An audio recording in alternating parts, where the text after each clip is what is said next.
Tu sais Joséphine, si j'avais un jardin comme celui-là chez moi, je passerais tout mon temps à y construire des cabanes. Et moi si j'étais toi, je passerais mon temps à grimper aux arbres, tu es bien plus agile que moi. C'est parce que je m'entraîne tout le temps. Mais toi, tu es la reine des cachettes. Même les chiens ne te retrouveraient pas. J'ai appris avec mes cousins. Tu te rappelles quand tu m'as cherché pendant une heure entière? Comment oublier? Je croyais que tu étais rentré chez toi en cachette. Peut-être que je voulais juste te faire peur. Un jour, c'est moi qui vais disparaître, tu verras. Même si tu disparais, je te retrouverai toujours, Christophe. Les enfants. Venez vite manger avant que le repas ne refroidisse. Maman appelle. Viens, on y va vite. C'est quoi aujourd'hui? J'espère que c'est du riz sauce graine. Chut. C'est une surprise, mais je crois que tu vas aimer. Alors je cours. Le dernier arrivé fait la vaisselle. Tu triches toujours. Attends-moi. Ça sent trop bon. Je crois que c'est du riz avec la sauce d'arachide et du poisson frit. Oui, tu sais que c'est mon plat préféré hein. Ta maman est trop forte. Merci mon fils. Allez, mangez pendant que c'est encore chaud. Maman, tu as mis du piment? Christophe va encore transpirer comme la dernière fois. Même si je transpire, je vais finir tout le plat. Les enfants, on ne parle pas quand on mange. Mangez calmement, vous pouvez reprendre vos discussions après, d'accord? Oui, pardon maman Pauline. Bon appétit à vous. Je vous laisse, j'ai encore affaire dans la cour. Merci maman. Merci maman Pauline. Une semaine plus tard. Christophe. Tu es arrivé tard aujourd'hui, tu es bizarre. Qu'est-ce qui se passe? Joséphine, je dois te dire quelque chose. Quoi? Tu me fais peur. Tu es malade? Non, c'est mon papa. Il a été affecté dans un autre pays, il est professeur, tu sais bien. Et, on doit déménager dans 3 jours. Quoi? Non, tu rigoles hein? Dis-moi que tu plaisantes. J'aimerais que ce soit une blague, mais c'est vrai, Joséphine. On part pour de bon. Mais j'avais tout prévu. On allait toujours aller à l'école ensemble, manger ensemble, jouer dans le jardin, tu vas me laisser toute seule. Tu es mon seul ami, je n'ai que toi. Joséphine, crois-moi, moi non plus je n'ai pas envie de partir. Mais je ne peux pas rester, je dois suivre mes parents. Je t'oublierai jamais. Est-ce qu'on va se revoir un jour? Je ne parlerai à aucune fille, jusqu'à ce que je revienne te voir. Moi non plus, je ne parlerai à aucun garçon, jusqu'à ce que tu reviennes. Promis. Promis. Joséphine. Encore couché? Il est presque midi. Tu n'as rien mangé depuis ce matin. Je n'ai pas faim, maman. Ça fait une semaine que tu dis ça. Qu'est-ce qui ne va pas chez toi, hein? Tu vas tomber malade à force de pleurer un garçon. Je veux juste le revoir. Tu parles encore de Christophe? Joséphine, il est parti. Il faut que tu avances maintenant. Fais-toi de nouveaux amis, c'est tout. Tu ne vas pas passer ta vie à attendre quelqu'un qui est peut-être déjà passé à autre chose. Il n'a pas oublié, il m'a promis. Et moi aussi, j'ai promis. Assez. Ce n'est plus de ton âge de te comporter comme ça. Ce garçon ne va pas te nourrir. Va à table, et que je ne t'entende plus pleurnicher. Je veux juste le voir, juste une fois, Christophe. Chérie, je n'en peux plus. Ta fille devient insupportable. Qu'est-ce qui se passe encore, Pauline?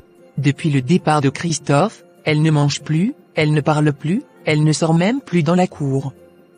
Je lui parle, elle ne répond pas, elle reste enfermée à pleurer comme une folle.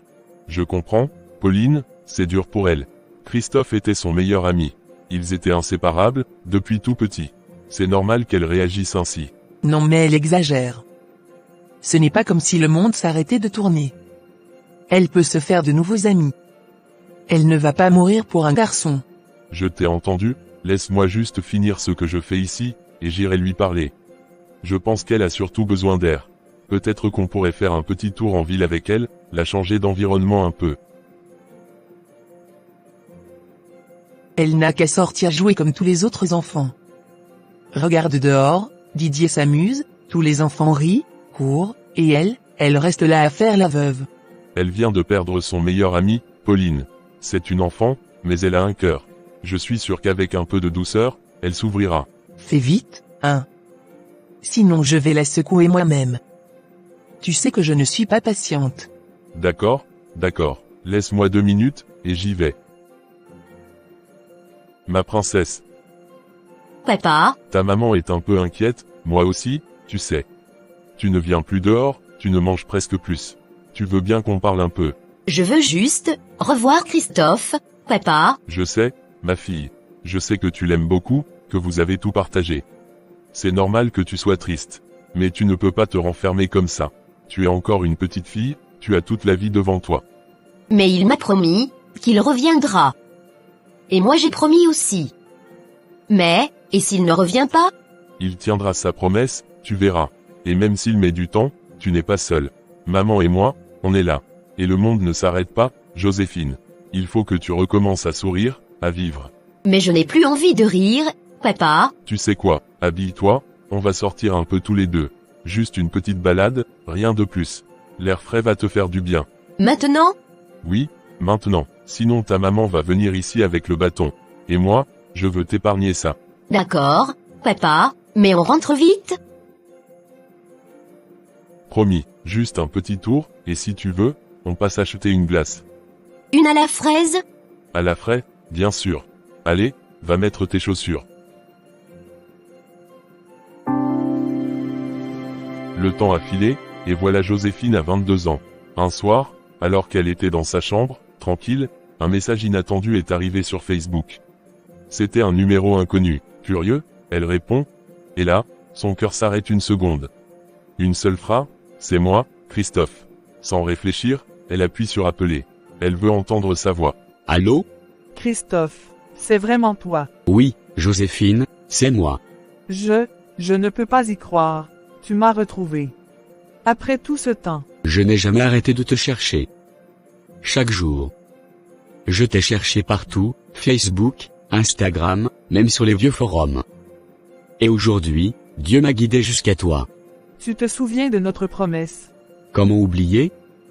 Je n'ai parlé à aucune fille, pas une seule. J'ai gardé mon cœur fermé. Il était à toi. Moi aussi, je n'ai laissé personne entrer. Même quand on me disait que tu ne reviendrais plus, je savais que tu tiendrais ta parole. Et maintenant, je suis là. On va rattraper le temps perdu, Joséphine. Je te le promets. Je t'ai attendu, Christophe.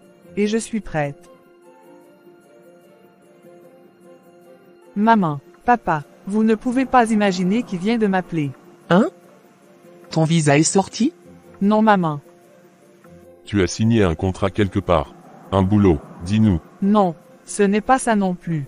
Pourquoi vous pensez toujours au boulot ou au papier? Eh, on a le droit d'espérer pour toi, hein? Alors qu'est-ce qui se passe? C'est Christophe. Vous vous souvenez de lui? Christophe, attends, ton ami d'enfance, là? Oui, lui. Il m'a appelé à l'instant sur Facebook. Après toutes ces années. Celui qui jouait tous les jours dans notre jardin et te faisait rire comme une folle? Eh mais, attends, il est parti ça fait déjà 11 ans, qu'il est parti sans jamais redonner signe de vie. À ton vieux ami là, celui qui t'a fait pleurer pendant ton enfance, comme si c'était ton mari. Maman. Et maintenant, il revient comme une lettre à la poste. Bon, c'est bien, hein, mais tu vas prendre ton temps. On veut d'abord voir s'il a encore toutes ses dents. Papa. En tout cas, on est content pour toi, ma fille. Ce sourire-là, il nous avait manqué. Oui, ma chérie, tu mérites d'être heureux.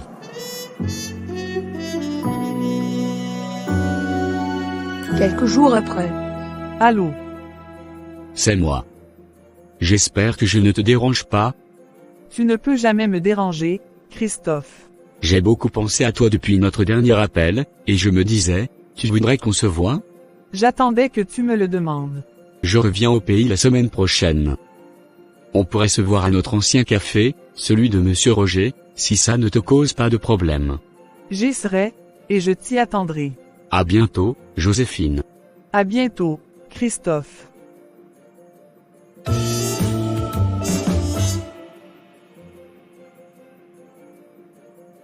Seigneur, Seigneur, je vais revoir Christophe. Aujourd'hui, non, trop classique, trop coloré, trop serré, trop court. Aïe, rien ne va. Il faut que ce soit parfait. Il faut qu'il me voie comme la femme que je suis devenue, pas comme la petite fille qu'il a quittée. Voilà, celle-là, douce, classe, propre. Christophe ne pourra pas m'oublier. Joséphine, Christophe. tu es encore plus belle que dans mes souvenirs. Et toi, tu as changé, mais, c'est bien toi. Même ton sourire n'a pas bougé. J'avais peur que tu ne viennes pas.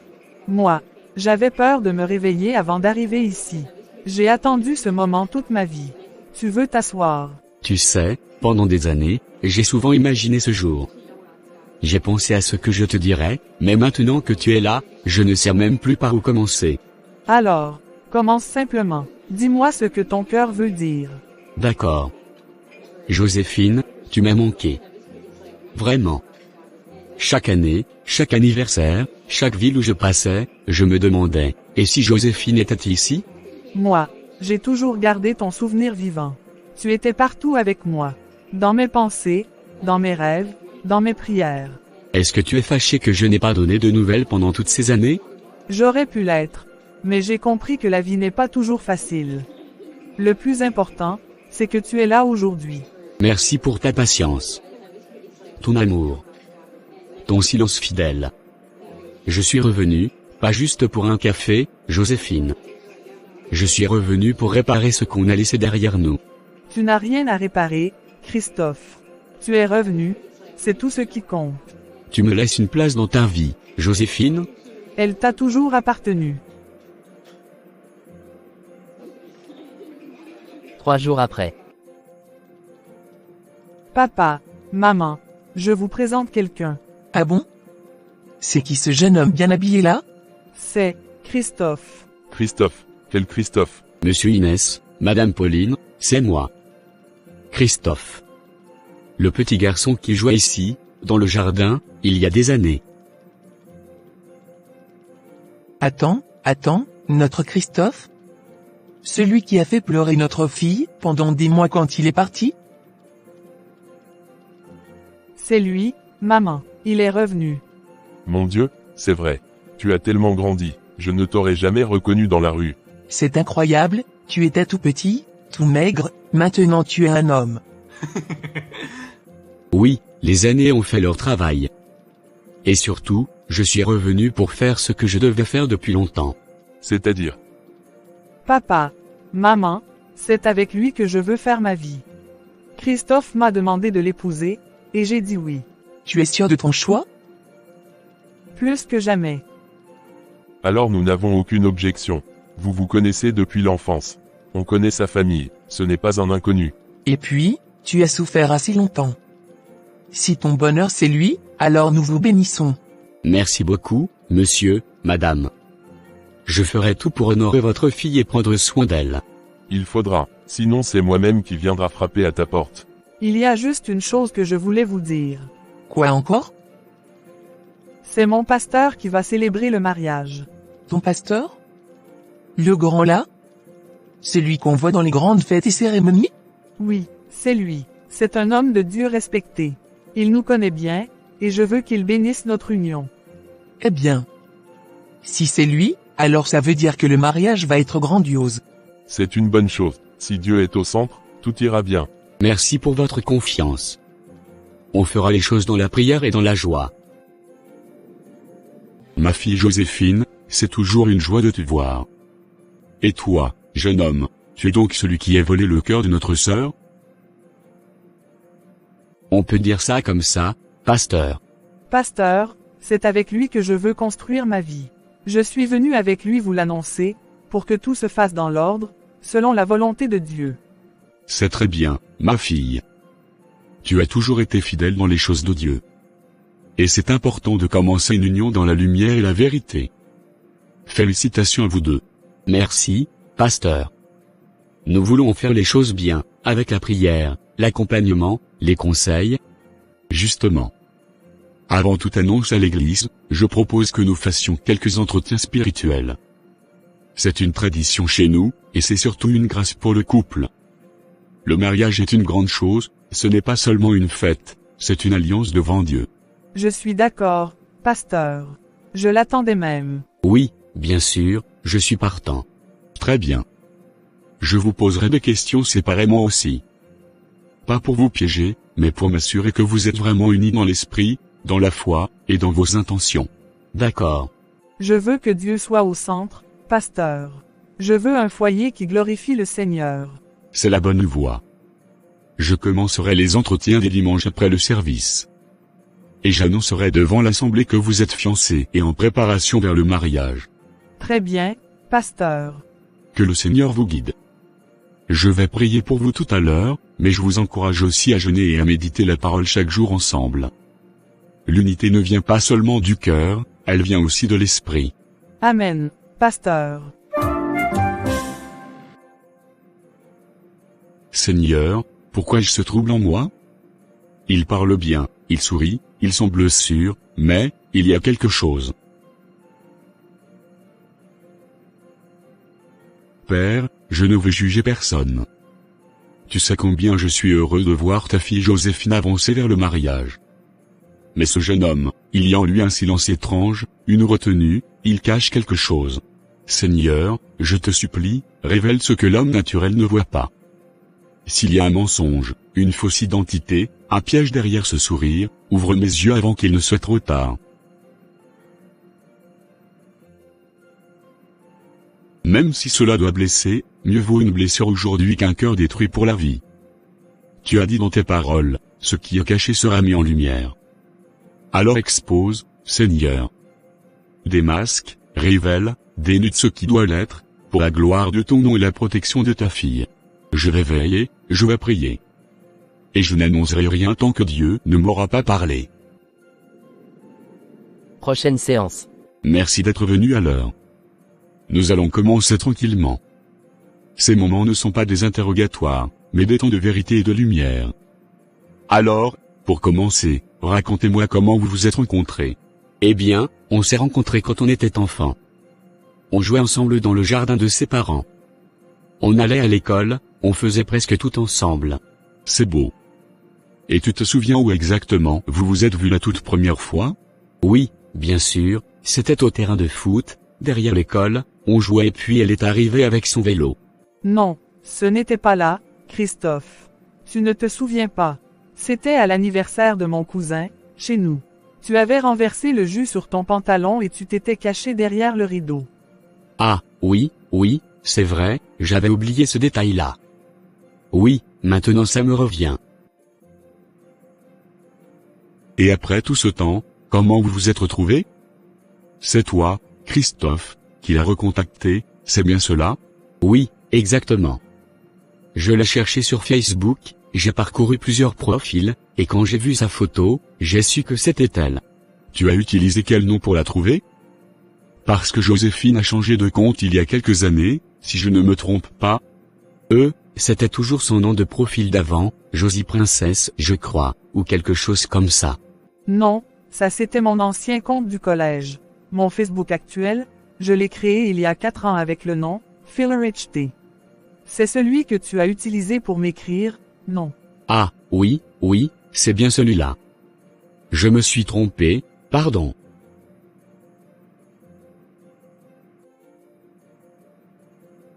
Frère Christophe, tu sais, Dieu ne juge pas selon les apparences.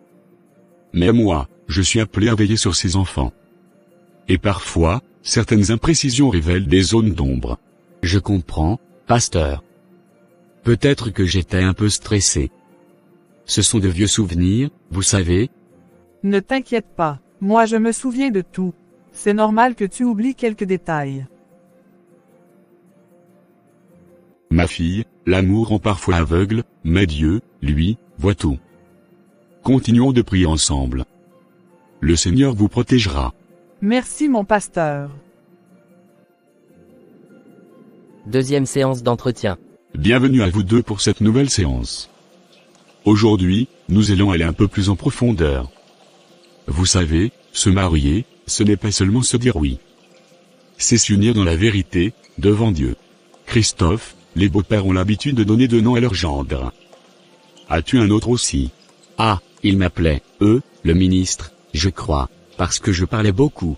Non, papa t'appelait, petit docteur, parce que tu voulais toujours soigner les animaux blessés derrière la maison. Tu ne te souviens pas? Ah oui. Oui, c'est vrai. Ça me revient maintenant, petit docteur, oui. Je vais vous poser une question très importante maintenant. Avant de continuer la préparation au mariage, est-ce que vous avez quelque chose de caché, quelque chose que vous ne vous êtes pas dit l'un à l'autre? Un secret, un poids du passé, une vérité douloureuse peut-être, que vous avez peur de dire? Pasteur, de mon côté, il n'y a rien de caché. Il connaît ma vie, mes erreurs, mes attentes. Je lui ai tout dit. Et toi, Christophe?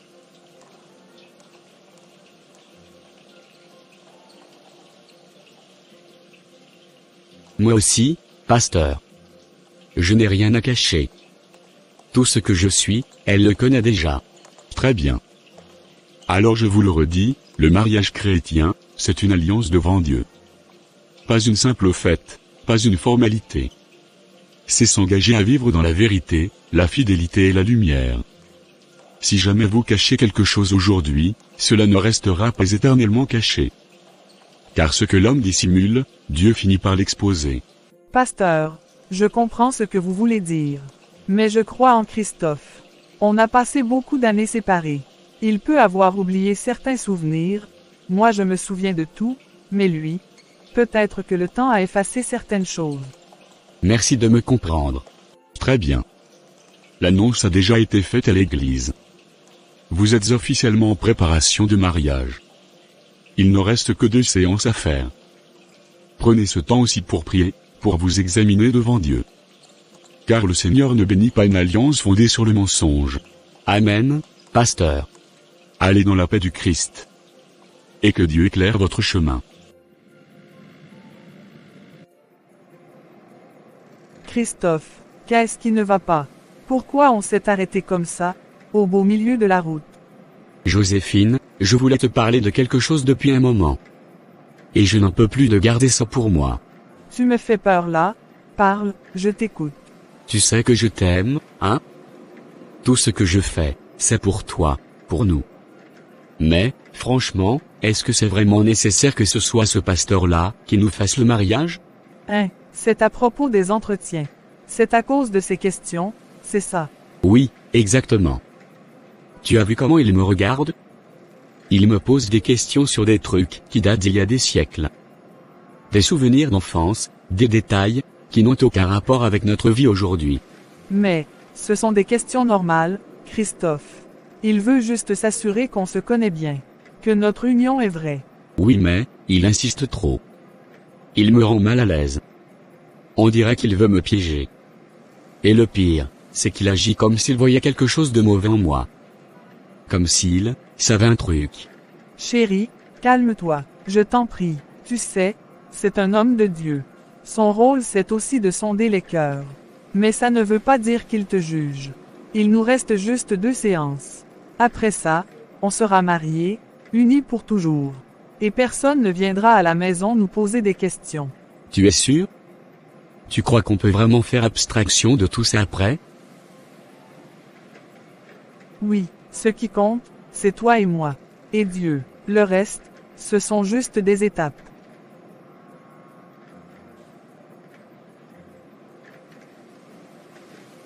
D'accord. C'est toi que j'aime. Je vais faire l'effort, pour toi. Merci, mon amour. Entrez, je vous en prie. Bonjour, mon père. Soyez le bienvenu. Asseyez-vous. Que puis-je faire pour vous? Je me nomme Augustin Tchala, l'oncle paternel de Christophe Mensa. Ah, donc vous êtes un membre de la famille. C'est un plaisir de vous recevoir. Le mariage de votre neveu approche à grands pas. Justement, c'est pour cela que je suis venu. Pasteur, j'ai vu les affiches du mariage. J'ai vu le nom de ma famille. Mais ce jeune homme sur les photos, ce n'est pas mon neveu. Pardon? Qu'avez-vous dit? Je suis formel, pasteur.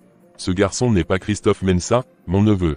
Le vrai Christophe est en Europe, sous un autre programme. Il n'a jamais remis les pieds ici depuis son départ, et ce jeune homme sur les affiches, je ne l'ai jamais vu de ma vie. Êtes-vous absolument sûr de ce que vous dites? Est-ce qu'un homme peut oublier le visage de son propre sang? J'ai élevé Christophe après le décès de mon fils. J'ai ses photos, ses lettres, ses vidéos. Je vous dis que ce garçon est un imposteur. Seigneur, que se passe-t-il donc ici? J'ai hésité avant de venir. Mais mon cœur ne pouvait pas me laisser tranquille. Je ne veux pas que cette jeune fille, cette Joséphine, entre dans un piège. Vous avez bien fait de venir. Très bien fait. Je vais vous demander une chose importante, Papa Augustin, n'en parlez à personne. Pas même à votre famille. Pas encore. Et pourquoi, pasteur? Parce que je dois prier. Je dois entendre Dieu avant d'agir. Je veux aussi confronter cet homme avec sagesse, pour que la vérité soit exposée sans confusion. Revenez me voir dimanche soir après le culte. À ce moment-là, nous verrons comment Dieu veut agir. D'accord, homme de Dieu. Je vous fais confiance. Que le Seigneur soit avec nous, car ce combat n'est pas contre la chair et le sang, mais contre les ténèbres qui veulent tromper les enfants de Dieu. Joséphine pousse la porte du salon, son sac à la main. Elle entre, visiblement fatiguée mais souriante. Ma chérie, te voilà enfin. Tu as eu une longue journée, hein? Oui maman, très longue. Mais je suis tellement contente. Les choses avancent bien avec le pasteur. Alors, les entretiens, ça se passe comme tu veux. Oui, papa, très bien même. Il nous parle avec sagesse, il nous fait réfléchir, mais tout va dans le bon sens. Je suis heureux, vous savez. Très bientôt, on va célébrer notre mariage devant toute l'église. Tu le mérites, ma fille. Tu as toujours été une femme de foi, de prière. Tu vas avoir un mariage digne de toi. Et l'église sera remplie. Les autorités avec qui tu travailles, papa, les hommes d'affaires de maman, tous nos amis, ils seront là. Je suis impatiente. Moi aussi je suis impatient. Ma fille, mariée, c'est quelque chose. Nous sommes très contents pour toi. Tout ce qu'on a toujours voulu, c'est que tu sois heureuse. Rien d'autre. Merci, je vous aime. Allez, va te reposer maintenant. Tu as beaucoup marché aujourd'hui, et avec tous ces va-et-vient, tu dois être épuisé. Demain sera un autre jour. Dors bien, ma fille. Aujourd'hui, mes enfants, nous clôturons notre préparation. Votre cérémonie est proche. L'Église attend. Vos familles aussi. Mais ce que Dieu attend, c'est un cœur pur. Avant que je vous bénisse pour entrer dans cette alliance, je veux vous laisser la parole de Dieu. Supportez-vous les uns les autres, et si l'un a une raison de se plaindre contre l'autre, pardonnez-vous réciproquement.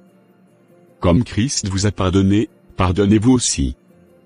Colossiens 3 verset 13. Le mariage, ce n'est pas la fusion de deux personnes parfaites. C'est l'union de deux personnes imparfaites, décidées à marcher dans la vérité, la foi, et le pardon. Il y aura des jours difficiles, des silences lourds, des désaccords, mais vous n'aurez jamais le droit de vous détruire, de vous mentir, ou de vous trahir. C'est pour cela que l'Église vous interroge à l'avance. Pas pour vous juger, mais pour vous préserver. Maintenant, je vous pose une dernière fois la question. Avant que je vous bénisse et vous laisse vous préparer pour dimanche. Christophe, as-tu quelque chose à dire? As-tu commis un péché, caché une vérité, menti à cette femme ou à Dieu? C'est le dernier moment. Le silence aujourd'hui peut détruire demain. Non, pasteur. Je n'ai aucun secret. Je jure devant Dieu, et devant ma fiancée, que je suis honnête. Rien n'est caché. Joséphine, ma fille, et toi? Je n'ai rien à cacher, pasteur. Je me tiens devant Dieu avec un cœur sincère. Je suis prête pour cette alliance. Je jure devant Dieu et devant mon futur mari, que je suivrai. Alors, que Dieu vous bénisse, mes enfants. Que cette union soit fondée sur la grâce, et que le Seigneur règne dans votre foyer. Je vous bénis au nom du Père, du Fils, et du Saint-Esprit. Christophe et Joséphine, Amen. Le grand jour est enfin arrivé. L'église est pleine à craquer. Famille, amis, autorités, hommes d'affaires, tous se sont déplacés pour assister à l'union tant attendue de Christophe et Joséphine. Dans leur tenue de mariés et de mariés, ils sont resplendissants. L'atmosphère est joyeuse, pleine d'émotions. Devant l'autel, le pasteur Élie se lève, il ouvre la cérémonie dans la prière. Tout semble parfait, mais au ciel, quelque chose se prépare. Seigneur notre Dieu, toi qui es l'auteur du mariage, nous te remettons cette union aujourd'hui. Bénis Christophe et Joséphine, remplis leur vie de paix, de vérité et de fidélité. Nous remettons cette cérémonie entre tes mains, et te demandons de prendre le contrôle de toutes choses. Au nom de Jésus-Christ, Amen. L'assemblée répond Amen, puis un silence s'installe. Selon la tradition et la parole de Dieu, je vais poser cette question 3 fois. Si quelqu'un ici présent connaît une raison valable pour laquelle ce mariage ne devrait pas avoir lieu, qu'il le dise maintenant, ou qu'il se taise à jamais. Je répète, quelqu'un ici a-t-il quelque chose à dire contre cette union? Pour la 3e et dernière fois, quelqu'un a-t-il une vérité à révéler, une objection à faire, avant que ces deux ne deviennent mari et femme? Oui, moi j'ai quelque chose à dire. Ce mariage ne peut pas avoir lieu. L'église est secouée, les murmures montent, certains se tournent vers lui, choqués. Mon père, avancez, s'il vous plaît. Venez devant l'autel. Avez-vous une objection claire à cette union? Excuse-moi, mon garçon, si tu es vraiment Christophe, mon neveu, alors dis-moi, quel est mon nom? Mon oncle, qu'est-ce que tu dis là? Bien sûr que je suis ton neveu. Quand je suis rentré au pays, je suis même passé chez toi, mais on ne s'est pas vu. J'avais beaucoup à faire, et je n'ai pas trouvé le temps pour revenir. Mon fils, je ne t'ai pas demandé ton programme. Je t'ai demandé, je m'appelle comment?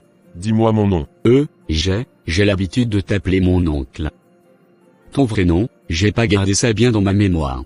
Monsieur Christophe, vous entendez la question. Si vous êtes son neveu, alors vous connaissez son nom. Connaissez-vous votre oncle, oui ou non? Je l'ai toujours appelé tonton, je ne me rappelle plus du prénom exact. Très bien, puisque tu ne connais pas mon nom, alors écoute. Je m'appelle Augustin Mensa, et si tu es vraiment Christophe, tu sais que dans notre famille, nous avons un signe distinctif, une étoile gravée derrière l'oreille gauche.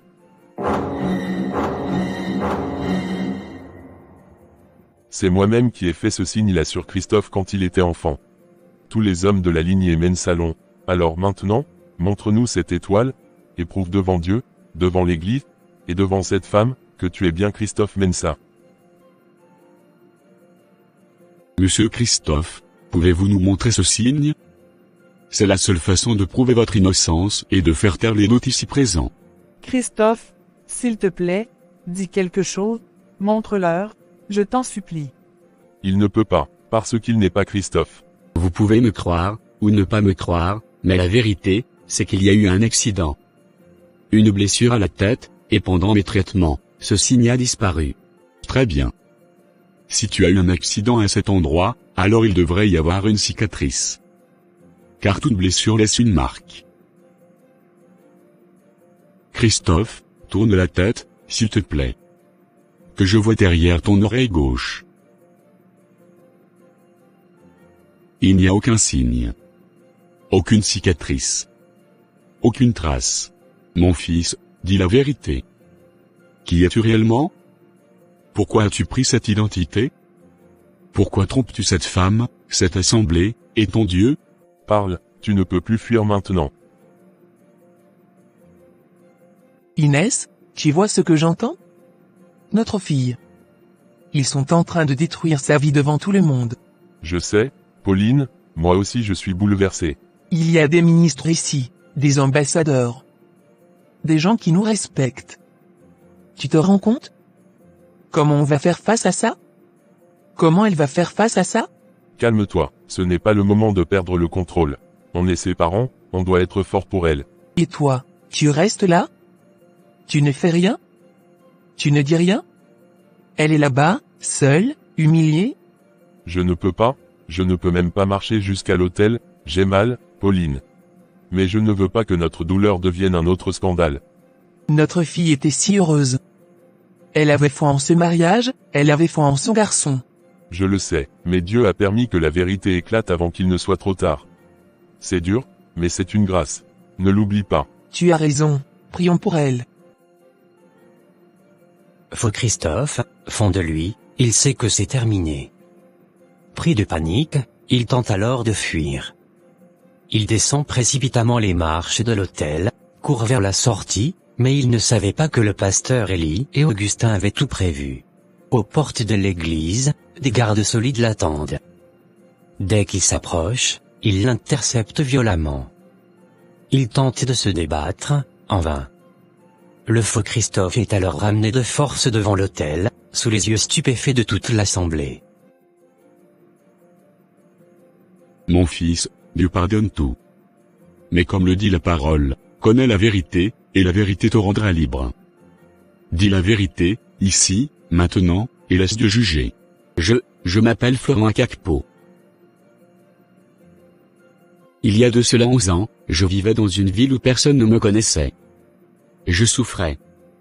J'étais seul. Abandonné. Sans papier. Sans travail. Sans avenir. Un jour, Dieu a mis sur ma route un jeune homme. Un ange. Il s'appelait Christophe Mansa. Ce garçon était gentil, sincère, plein d'amour. Il ne me connaissait pas, mais, il m'a ouvert sa porte, il m'a partagé sa nourriture, il m'a même aidé à obtenir mes premiers papiers légaux. Il disait, Florent, tu es comme un frère pour moi. Et moi, je le regardais comme un sauveur. Florent, mais un jour, lui et sa famille, ils ont eu un accident de voiture. Un terrible accident. Qu'est-ce qu'il raconte là? Ou bien, c'est lui-même qui les a tués. Non, je vous jure devant Dieu, je ne les ai pas tués. Mais quand j'ai su qu'il n'avait plus de famille, plus personne pour réclamer son nom, j'ai pris sa carte, j'ai pris son identité, son visage, son souvenir, et je me suis fait appeler Christophe Mansa. Alors, mon fils, dis-moi, pourquoi as-tu voulu détruire la vie de Joséphine, qui n'a rien à voir dans tout ça? Depuis que j'étais avec Christophe, il parlait tout le temps de Joséphine. Il disait qu'elle était une fille brave, intelligente, digne d'amour. Il me racontait leurs souvenirs, leurs rencontres, tout ce qu'ils avaient vécu ensemble. Le jour où j'ai appris la mort de Christophe et de ses parents, j'étais perdu. Je n'avais plus personne. Je ne savais plus quoi faire. J'ai commencé à réfléchir. La seule idée qui m'est venue, c'est que Christophe avait dit que Joséphine venait d'une famille riche. J'ai pris son identité, parce que je connaissais un peu leur histoire d'amour. J'ai cherché Joséphine sur Instagram, Facebook, c'est là que je l'ai retrouvée. Au début, je voulais juste la contacter pour quelques sous, pour démarrer ma vie. J'ai commencé à réfléchir. La seule idée qui m'est venue, c'est que Christophe avait dit que Joséphine venait d'une famille riche. Je me suis dit, non, je ne peux plus faire ça. Je dois épouser cette fille. En raison de cette grave tromperie, et pour la paix de tous, je déclare que ce mariage est annulé. Je vous demande à tous de partir dans le calme. Les invités commencent à se disperser doucement. Joséphine, ma sœur, ne prends pas tout ça sur ton cœur. Ce n'est pas ta faute. Oui, tu ne savais rien de tout ça, et tu ne peux pas porter ce poids seul. Ce qui t'a fait est une blessure profonde, mais Dieu est juste et il guérira ton cœur. Merci, j'essaierai de tenir. Le lendemain matin, la ville entière ne parlait que d'une seule chose, le mariage annulé de Joséphine.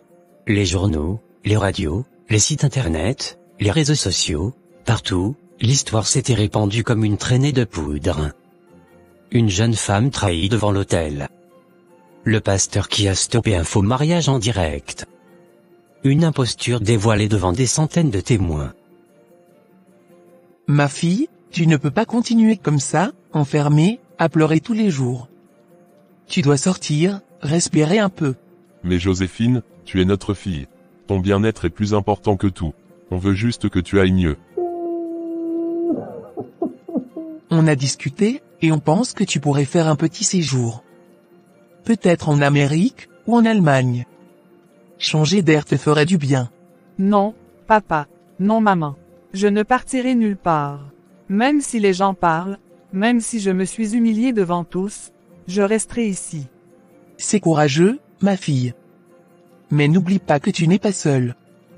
Si un jour tu changes d'avis, notre porte et notre cœur sont ouverts. Je le sais, maman.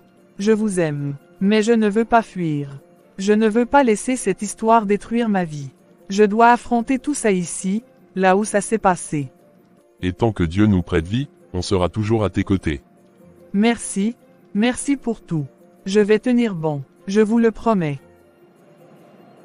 3 mois plus tard. Bonsoir à tous nos téléspectateurs. Ce soir, nous recevons une invitée très spéciale, Mademoiselle Joséphine Mansa.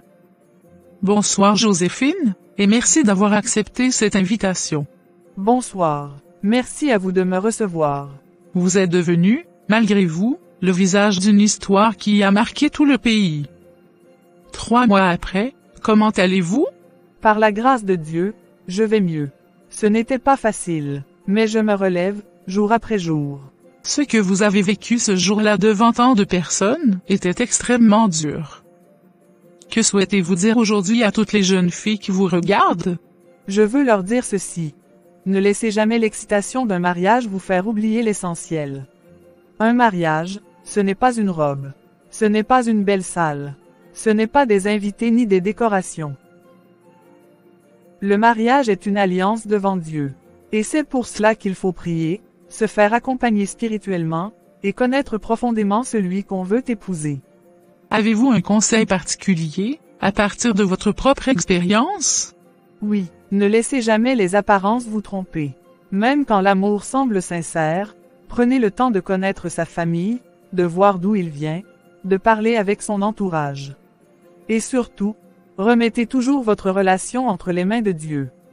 Car Dieu voit ce que nous ne voyons pas. Merci pour ces paroles profondes, Joséphine. Beaucoup de jeunes filles ont besoin d'entendre cela aujourd'hui. Merci à vous. Si mon histoire peut sauver d'autres cœurs, alors je rends gloire à Dieu. Après l'interview télévisée de Joséphine, son témoignage bouleverse tout le pays. Son courage et sa sagesse inspirent des milliers de jeunes filles. De nombreuses personnes, touchées par l'histoire, commencent à venir de loin pour visiter l'église du pasteur Élie, cet homme de foi qui a eu la sagesse d'annuler un mariage au grand jour. L'église se remplit, la foi se ravive, et la famille de Joséphine est fière de leur fille, devenue un symbole de dignité, de foi et de force.